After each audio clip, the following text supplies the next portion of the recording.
This is the Lone Crater YouTube. We hope this video helps. You start by preparing the right dart and approach. Select a dart that matches the creature's size and armor. This increases penetration and effect. Move slowly, keep speed under 1/2 to avoid detection. Once close, steady your breathing and line up the weak spot, usually neck or shoulder joint. You want a clean hit. Use short, controlled movement to minimize noise, and rehearse the motion once or twice before you fire so your first strike lands accurately. You now execute the dart. If the creature moves, lead by aiming where it will be in about 1/2 to 1 second. This compensates for travel time. Fire deliberately. A single precise shot is better than multiple panicked throws. If armor prevents immobilization, follow with stagger shots aimed at joints to reduce mobility. Once the dart is embedded, hold position and watch reactions.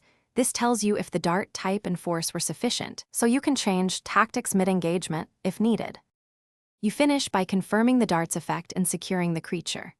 Check for immobilization, slowed movement, or unconsciousness.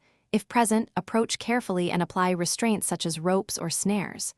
Once secured, perform any follow-up actions, tagging, sampling, or extraction. If the dart fails, do not crowd the animal. Retreat 5 to 10 meters, reassess the armor and movement, then swap to a different dart type or increase force. Troubleshooting tip. If penetration is the issue, choose a heavier. Thanks for watching. Consider subscribing if we helped you.